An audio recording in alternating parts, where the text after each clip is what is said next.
PDD विभाग धरने पर बैठा है अपनी मांगों को लेकर और हमने देखा कि जम्मू के बहुत सारे ऐसे हिस्से हैं, इलाके हैं जिनमें पावर नहीं था, यानी कि बत्ती गुल रही।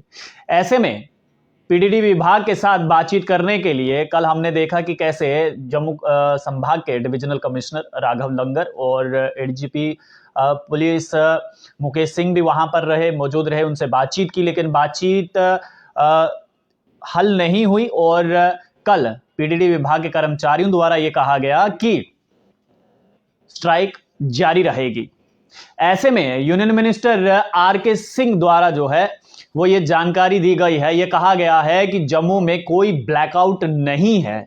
15 से 20% ऐसे इलाके हैं जहां पर बिजली बंद है, लेकिन ओवरऑल जो है वो बिजली चल रही है और सरकार बातचीत कर रही है कर्मचारियों के साथ और उनकी मांगें क्या हैं ये भी सरकार जानने की कोशिश कर रही है। और सीधा उन्होंने आरके सिंह ने यह कहा है कि सीधा केंद्र सरकार जो है इस पूरे मामले की जांच करेगा कि आखिरकार पीडीडी विभाग के कर्मचारियों की मांगें क्या हैं और किस प्रकार की मांगें हैं, उस पर भी गहन चिंतन जो है वो किया जा रहा है। साथ ही साथ डॉक्टर जितेंद्र सिंह ने भी ये जानकारी दी है कि जो पीडीडी विभाग के कर्मचारी इस समय जो हड़ताल पर हैं, स्ट्राइक पर हैं, उनके साथ सरकार जो है वो बातचीत कर रही है और बातचीत अच्छी चल रही है और हमें उम्मीद है कि ये बातचीत का जल्द से जल्द कोई ना कोई मसला जो है वो निकल जाएगा। और साथ ही साथ डॉक्टर जितेंद्र सिंह ने यह कहा कि सरकार बातचीत कर रही है। ये अहम बात है कि बातचीत, क्योंकि इससे पहले हमने देखा कि बातचीत के लिए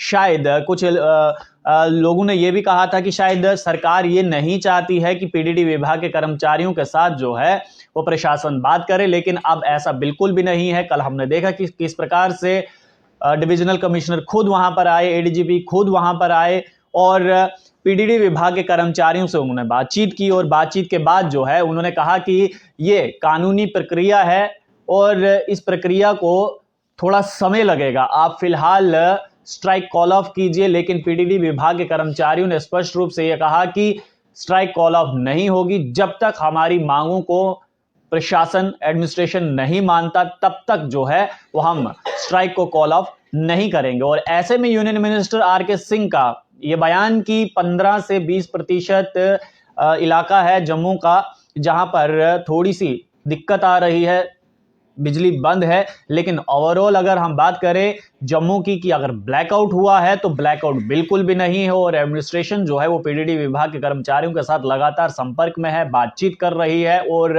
किसी निष्कर्ष पर पहुंचने की कोशिश जो है वो की जा रही है। डॉक्टर जितेंद्र सिंह ने भी कुछ ऐसा ही कहा। उन्होंने कहा कि जम्मू कश्मीर एडमिनिस्ट्रेशन जो है वो लगातार पीडीडी विभाग के कर्मचारियों के साथ संपर्क में है, उनसे बातचीत कर रही है और जल्द से जल्द इस मसले का हल निकालने की कोशिश कर रही है। आपको क्या लगता है कि ये जो पीडीडी विभाग वर्सेस जम्मू कश्मीर एडमिनिस्ट्रेशन इस समय हो रखा है, यानी कि पीडीडी विभाग के कर्मचारी कह रहे हैं कि हमारी मांगे पूरी कीजिए और एडमिनिस्ट्रेशन कह रहा है थोड़ा सा समय दीजिए, हम आपकी मांगों पर गहन चिंतन करेंगे, लेकिन आप अपनी कॉल को स्ट्राइक ऑफ कीजिए। तो पीडीडी विभाग के कर्मचारियों ने स्पष्ट कर दिया है कि हम अपनी स्ट्राइक को कॉल ऑफ नहीं करेंगे जब तक हमारी मांगे पूरी नहीं करेंगे। इसी सब के चक्करव्यूह में फंस गई है जम्मू की आम जनता। जम्मू की आम जनता कह रही है कि अगर मसला पीडीडी विभाग का है और साथ ही साथ जम्मू कश्मीर एडमिनिस्ट्रेशन का है तो आम जनता इसमें क्यों पिस रही है।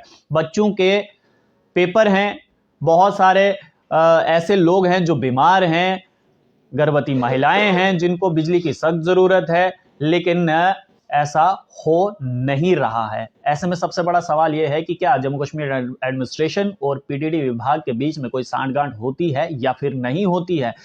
क्या जम्मू कश्मीर एडमिनिस्ट्रेशन वो तमाम मांगे मानता है जिन मांगों को लेकर पीडीडी विभाग धरने पर बैठा है। आपको क्या लगता है कि क्या पीडीडी विभाग की मांगों को जम्मू कश्मीर एडमिनिस्ट्रेशन पूरा करेगा या फिर नहीं? अपनी राय नीचे कमेंट बॉक्स में जरूर रखिएगा।